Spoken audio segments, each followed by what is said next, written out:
Savez-vous quand il faut utiliser l'expression "a" sous ses diverses formes écrites? Dans cette vidéo, je vous montre que parfois, il est salutaire d'avoir certains doutes à partir du moment où on cherche à les satisfaire auprès de sources crédibles. Je vous explique donc quelles sont ces diverses formes écrites de l'expression "a", quels sont les contextes, quelles sont ces formes, afin de pouvoir les comprendre. Je vous montre cela alors, juste après le générique.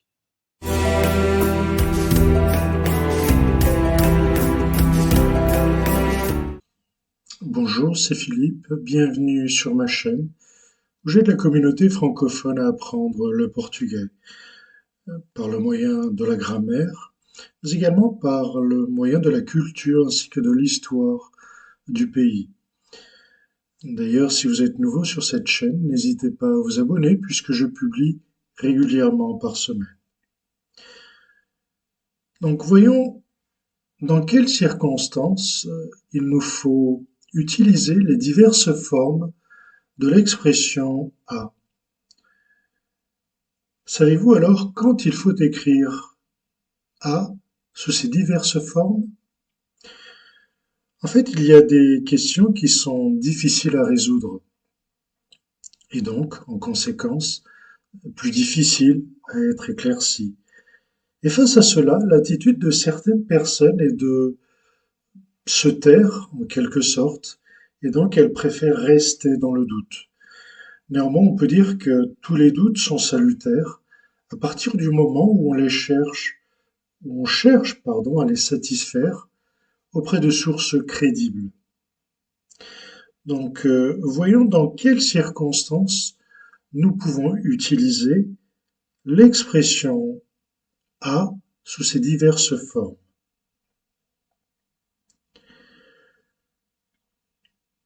Savoir les définitions des mots est en soi important, car elles nous aident à comprendre comment et quand les utiliser. Cependant, voici une liste de quelques phrases que vous pouvez utiliser comme exemple. Chaque phrase contient un de ces mots ou une de ces expressions. Ils contiennent une sonorité semblable et donc euh, ça peut créer en quelque sorte une certaine confusion. Donc, nous utiliserons des, des mots avec une sonorité semblable, mais bien évidemment avec une forme de les écrire différente. Premier exemple, há vários trâmites a respeitar. Il y a plusieurs procédés ou procédés à respecter, où il y a plusieurs façons de faire à respecter. Et ici, ce que l'on veut souligner est le premier mot "a". Deuxième exemple, a história deste livro é interessante, não é? L'histoire de ce livre est intéressante, n'est-ce pas? Donc, le mot ou la lettre dans ce cas que l'on veut souligner est également la première ou le premier, une lettre pouvant être un mot en soi. Et donc, nous voulons parler de "a". A história, a. Troisième exemple, amanhã à noite apanho o avião para Lisboa. Demain soir, je prends l'avion pour Lisbonne.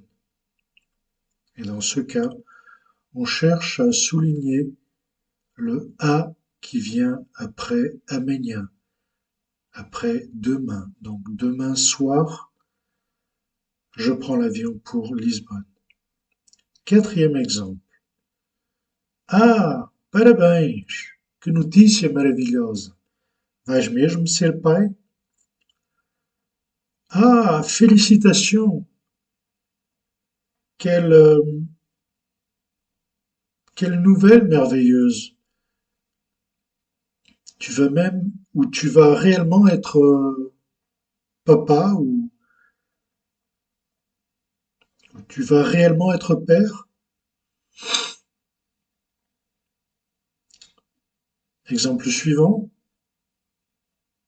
Ah, desculpa, mas não estou a perceber-te. Podes repetir, por favor? Et dans ce cas, on cherche à souligner le premier mot, la première, l'expression qui apparaît en premier lieu. Un, dans ce cas, un, comment? Pardon, mais je ne te comprends pas. Peux-tu répéter, s'il te plaît? Enfin, dernier exemple. É erro escrever a de maneira isolada, não é?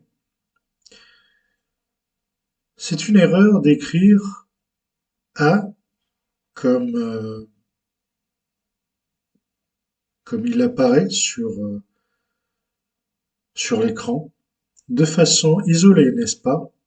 Donc ces phrases servent d'exemple pour comprendre comment des sons semblables, plus ou moins semblables, puisque certains euh, dévient un peu du modèle, mais nous allons voir alors comment ces phrases servent ou peuvent nous servir d'exemple pour comprendre comment des sons qui sont apparemment semblables peuvent avoir des sens complètement différents. Analysons alors le premier cas. Premier cas de cette vidéo. A, donc lettre A. Il existe plusieurs sens pour le mot, et dans ce cas je dis le mot A. Le sens peut même dépendre du contexte.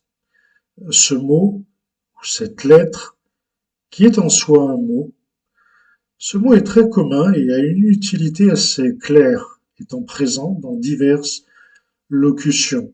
C'est plus que la première lettre et voyelle de l'alphabet en fait. Cette lettre, par exemple, est une voyelle centrale ouverte. Par exemple, il usa pas, il usa a pas diariamente. Il utilise l'appel jour après jour. Mais cette lettre est aussi la voyelle semi-ouverte. Donc une voyelle avec une ouverture légèrement moins grande.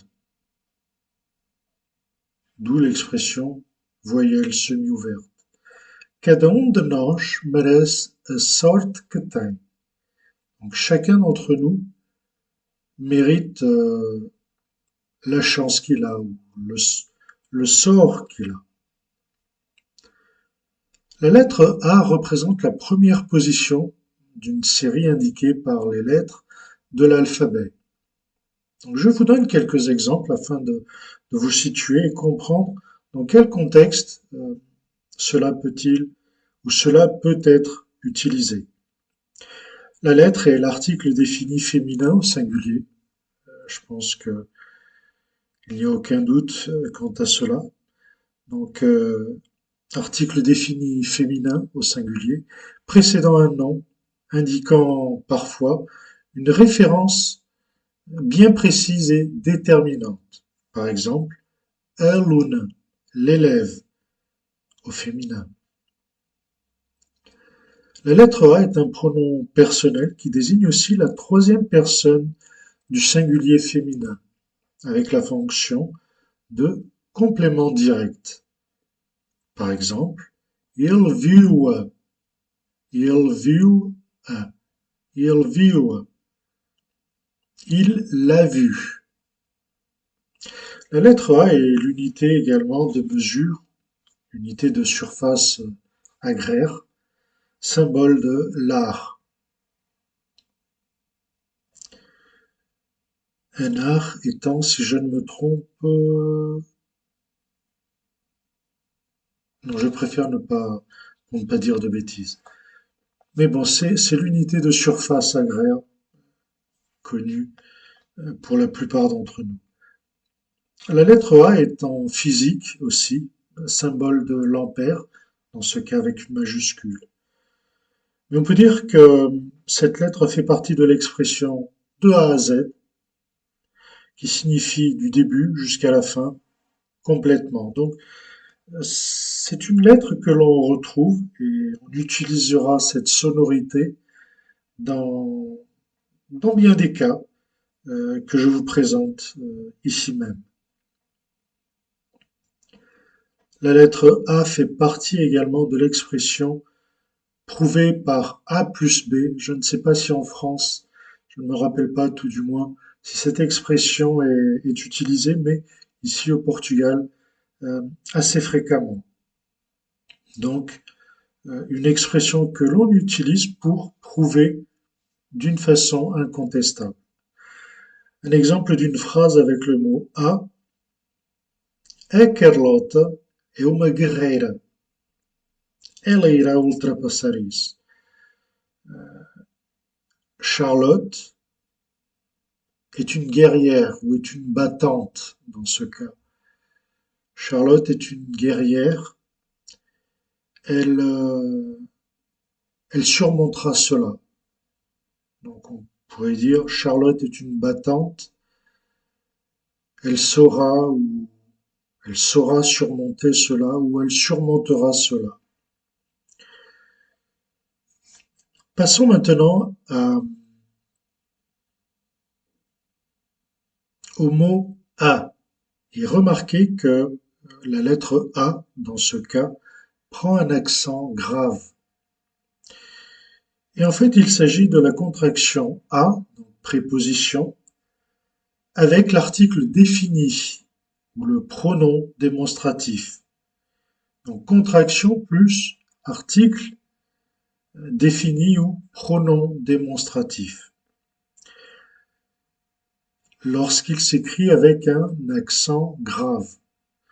Le mot a, donc, implique ainsi un sens ou une action comme, par exemple, lorsqu'on affirme quelque chose. Si on finit le repas vite fait, on risque d'avoir des problèmes. Et j'aurais dû mettre cet exemple. J'ai fini par traduire l'exemple en français, mais bon, ce n'est pas grave. La lettre A, avec ce type d'accent, apparaît dans des mots comme aquele, ekel. Fixez bien cela. La lettre A, avec un accent grave, donc avec ce type d'accent, apparaît dans des mots comme aquele, ekel, aqueles, aquelas, aquilo, as, au pluriel. Donc, remarquez que, d'ailleurs je vous l'ai mis sous forme de note, l'accent grave apparaît seulement dans 6 mots portugais. Donc, si vous hésitez parfois quant à l'utilisation de l'accent grave sur la lettre A, sachez qu'il n'y a que 6 mots en portugais, 6 mots dans lesquels A apparaît avec un accent grave. Donc, H, A plus, H. Ele foi embora, foi para casa às 22 horas. Il s'est en allé, il est rentré à la maison vers 22 heures. Donc, dans ce cas-là, on utilise l'accent grave. Exemple suivant, ou mot suivant, aquele. A plus aquele. Ele foi àquele local que está na moda, com tudo por 1 euro. Donc il est allé à ce lieu qui est à la mode avec tout pour le prix d'1 euro. Aquele, A plus aquele. Ela foi finalmente àquela aula de condução a que estava sempre a faltar. Donc elle a fini par aller à ou elle a fini par participer, dans ce cas on pourrait dire, elle a fini par participer, mais euh, dans ce cas-là je traduirais, elle a fini par aller euh, à cette leçon de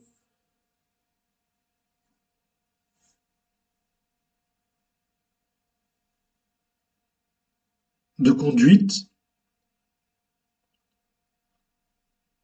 donc qui cherche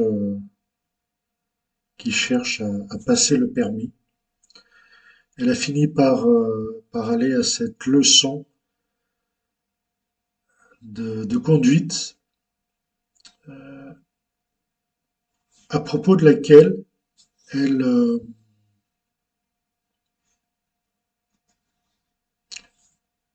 elle manquait toujours, ou leçon qu'elle manquait toujours, ou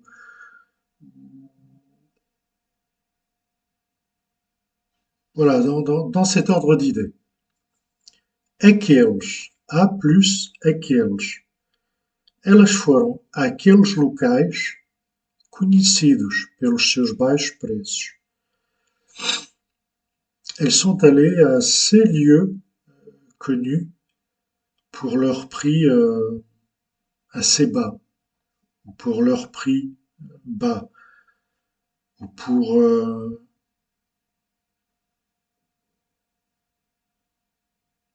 ces lieux connus comme, comme modestes ou comme économiques. Voilà, ce sont autant de traductions que vous pouvez faire euh, à partir de certaines phrases, mais bon, l'idée est là. Aquelas, A plus aquelas. Eles foram àquelas lojas que vendem aquele produto caro que comprei ontem. Donc elles sont allées à ces boutiques qui vendent ce produit cher que j'ai acheté hier.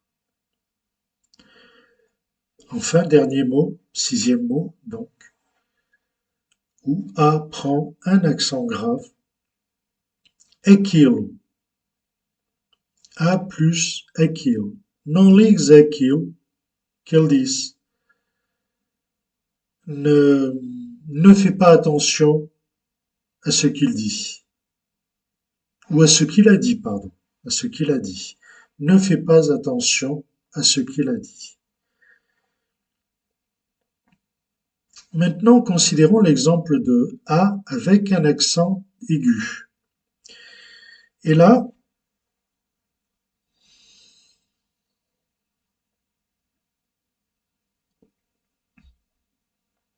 ce qui est intéressant de savoir, c'est que ce mot A avec un accent aigu n'est pas utilisé de manière isolée. Donc, vous ne trouverez pas le mot euh, isolé ou seul dans une phrase, mais plutôt dans un contexte différent.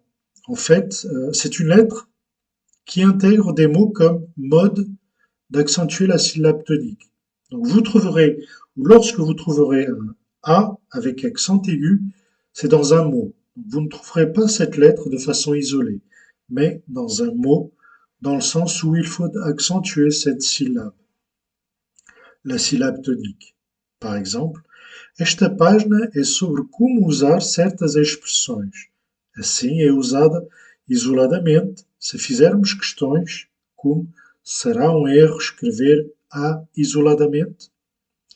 Donc cette page a trait à comment utiliser certaines expressions.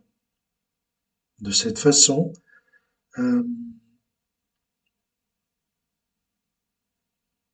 elle est utilisée de façon isolée si nous nous posons des questions comme serait-ce une erreur écrire A, accent aigu, de façon isolée? C'est un exemple. Enfin, A avec un H. Donc on se dévie un peu de la simple lettre A. Et dans ce cas, on retrouve le H et le A avec un accent aigu. A est la forme du verbe avoir, plus particulièrement de la troisième personne du singulier du présent de l'indicatif du verbe avoir, haver ou avoir. C'est également la deuxième personne du singulier de l'impératif du verbe haver, donc avoir. Ou encore dans une utilisation impersonnelle, le mot haver signifie exister, arriver, se passer, s'écouler ou se dérouler. Donc on parle de la durée de temps. Et là, bien évidemment, il faut faire attention au contexte afin de comprendre le sens que peut avoir le mot. C'est aussi un verbe transitif qui signifie avoir, posséder, obtenir. Pour savoir quand utiliser cette forme, il faut que vous puissiez substituer le mot a, donc H, A, accent aigu, par le verbe exist, exister. Si la phrase a un sens, si cela sonne bien à l'oreille, alors il est possible d'utiliser ce mot a, donc verbe avoir. Enfin, dernier exemple, et ce mot a une prononciation légèrement ou une sonorité légèrement différente aux autres mots dont on vient de parler, puisque ici on le prononcera un dans le sens de un, comment. Et en fait, il s'agit d'un mot d'origine onomatopéique, qui est en fait une interjection que l'on fait pour interroger ou exprimer un doute à propos d'un certain sujet qui surprend, soit pour ne pas l'avoir bien compris, soit pour ne pas l'avoir bien entendu. Il est aussi parfois utilisé comme réponse à un appel. Ce mot donc peut être utilisé dans des phrases comme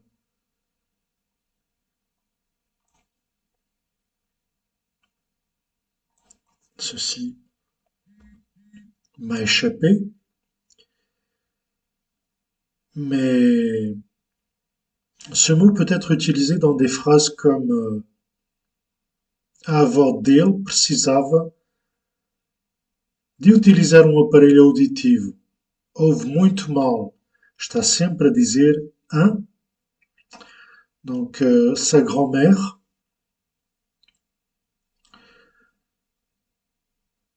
avait besoin d'utiliser un appareil auditif. Elle entend très mal. Elle est toujours en train de dire hein ou comment.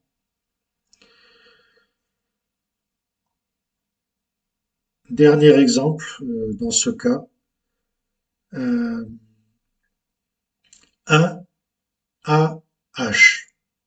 Donc, dans quel contexte, dans quelles circonstances utilise-t-on alors cette expression, ce mot, avec une sonorité semblable aux autres exemples que l'on vient de citer.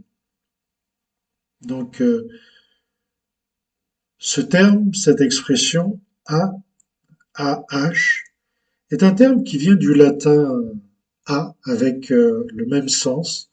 Le mot a est une interjection qui exprime en quelque sorte l'étonnement, la stupéfaction ou encore l'admiration, la compassion, le désir, l'impatience, la joie, le doute, l'ironie, la douleur, la tristesse ou le regret. A signifie aussi que quelqu'un, de façon soudaine, s'est souvenu de quelque chose. Il peut s'agir également de l'interjection imitative de rire, du genre ha ha. Cette interjection peut être utilisée de façon distinctes, comme par exemple encontrei as chaves do carro, finalmente. Ah, que sorte! Estava a ver que tinha sido roubado. J'ai finalement trouvé les clés de la voiture. Ah, quelle chance! J'étais en train de m'apercevoir que j'avais pu être volé. Autre exemple. Ah, que livro tão envolvente! Assim, vale a pena ler. Ah, quel livre tão envoûtant ou tant envoûtant, oui. Je pense que ce serait peut-être le terme approprié. De cette façon, oui, ça vaut la peine de lire. Enfin, dernier exemple. Ah, que bébé tão encantador. Ah, quel bébé tellement charmant. Je pense que vous avez compris l'idée. Donc, remarquez que une même sonorité peut bien souvent assumer plusieurs formes écrites et plusieurs sens, bien évidemment. D'où la nécessité de comprendre ces sonorités, ces formes d'écrire différentes, afin de pouvoir être à même de les utiliser correctement. Voilà pour ce qui est de cette vidéo sur ce sujet. C'était une difficulté, je pense, que l'on trouve assez souvent chez les natifs, chez les Portugais, dans la mesure où c'est quelque chose que l'on confond assez souvent. Donc, fixez bien les, les petites aides que je vous ai données au cours de cette vidéo, de façon à bien comprendre quel est le contexte dans lequel vous vous trouvez afin de pouvoir utiliser correctement le mot adéquat. Nous arrivons à la fin de cette vidéo, donc si vous avez aimé cette vidéo, n'hésitez pas à me le faire savoir. Ce sera pour moi un retour de vos aperçus et de savoir quels sont vos besoins également. D'ailleurs, n'hésitez pas à me le faire savoir dans les commentaires afin que je puisse vous répondre et vous aider de la meilleure façon possible. N'hésitez pas à baisser votre document format PDF. C'est un petit document que je joins dans la description. Un document qui vous permet d'apprendre n'importe quelle langue. Donc c'est un document qui vous donnera quelques conseils en fait. 3, 4 conseils assez intéressants pour apprendre n'importe quelle langue et dans le cas concret, le portugais. Une fois de plus, si vous êtes nouveau sur cette chaîne, n'hésitez pas à vous abonner puisque je publie régulièrement par semaine.